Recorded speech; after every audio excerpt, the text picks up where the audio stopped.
ለቤተ ክርስቲያን ለምን እንሰግዳለን? በኦርቶዶክስ ተዋሕዶ ቤተ ክርስቲያን ውስጥ የምንፈጽማቸው ሥርዓትና ትውፊቶች ሁሉ መጽሐፍ ቅዱስን መሰረት ያደረጉ ናቸው። ገና ከውጪ ስንገባ አማትበን እጅ በመንሳት ከምንጀምረው መሳለም አንስቶ በቤተ ክርስቲያን ቅጥር ግቢና በቤተ መቅደስ የሚፈጸመው መንፈሳዊ አገልግሎት ሁሉ መጽሐፍ ቅዱስን መሰረት ያደረገ ነው።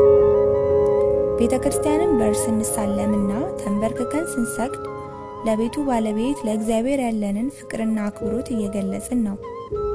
የእግዚአብሔር የልብሱ ዘርፍ መቅደሱን ሞልቶታል ብሎ ነቢዩ ኢሳይያስ እንደተናገረው የእግዚአብሔር ክብር ቤቱን ሞልቶታልና እንሳለመዋለን፣ እንዳስሰዋለን፣ በእምነት ነክተንና ዳሰን እንባረካለን። ለቤተ ክርስቲያን መስገድና መሳለም ከመጽሐፍ ቅዱስ የተገኘ ሥርዓት ለመሆኑ ማስረጃዎችን እንይ። መጽሐፍ ቅዱስ ሲነግረን መዝሙረኛው ዳዊት እንዲህ ይላል፣ ወደ ቅዱስ መቅደስ እሰግዳለሁ፣ ስለ ምሕረትና ስለ እውነት ስምህንም አመሰግናለሁ ይላል። የእስራኤልም ልጆችም የእግዚአብሔር ክብር በቤቱ ላይ እሳት ሲወርድ ያዩ ነበር። በወለሉም ላይ በግንባራቸው ወደ ምድር ተደፍተው እንደሰገዱ ይነግረናል። መዝሙረ ዳዊት ሲነግረን እኔ ግን በምሕረት ብዛት ወደ ቤትህ እገባለሁ፣ አንተን በመፍራት ወደ ቅድስና መቅደስ እሰግዳለሁ ብሏል። ዳዊትም በተጨማሪ ከምድር ተነስቶ እንደታጠበ እንደተቀባም ልብሱንም እንደለወጠ ወደ እግዚአብሔርም ቤት ገብቶ እንደሰገደ መጽሐፍ ቅዱስ ይነግረናል።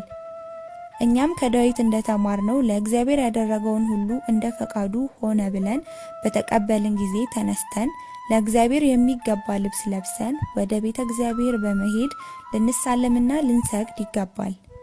እግዚአብሔር ሙሴን እንዳዘዘው ከድንኳኑ ጀምረ በውስጡ ያሉትን ንዋያተ ቅዱሳትን በሙሉ የተቀደሰ የቅባ ቅዱስ ዘይት እንዲቀባና እንዲቀድሳቸው እነሱንም የነካም ቅዱስ ይሆናል ስለሚል እኛም የቤተ ክርስቲያንን ዘርፍ በእምነት የምንዳስሰው በዚህ ምክንያት ነው። በተጨማሪም ቅዱስ መጽሐፍ እንደሚነግረን 12 ዓመት ሙሉ ደም ሲፈሳት የነበረችው ሴት በእምነት ሆኜ የልብሱን ዘርፍ ብዳስስ እፈወሳለሁ ብላ እንደዳሰሰችው እኛም ቤተ ክርስቲያንን ራሷን ክርስቶስ የሆነ የክርስቶስ ምሳሌ የሆነች የክርስቶስ ክብር የሞላባት ናትና እኛም በእምነት እንዳስሰዋለን፣ እንነካዋለን፣ ዳሰንም እንፈወሳለን፣ እንባረካለን። ቤተ ክርስቲያንን የምንሳለምበት ወይም ሰላምታ የምንሰጥበት ምክንያትን ስናይ ደግሞ ሐዋርያው ጳውሎስ ወደ ቂሳሪያም በደረሰ ጊዜ ወጥቶ ለቤተ ክርስቲያን ሰላምታ ከሰጠ በኋላ ወደ አንጾኪያ እንደወረደ ቅዱስ መጽሐፍ ይነግረናል። እንግዲህ ቅዱስ ጳውሎስ ያደረገውን እናደርግ ዘንድ ስለምን እናፍራለን? እርሱ እኔ ክርስቶስን እንደምመስል እኔም ምሰሉ ብሎ ስላስተማረን እኛም ጳውሎስን ለመምሰል ያደረገውን እናደርጋለን።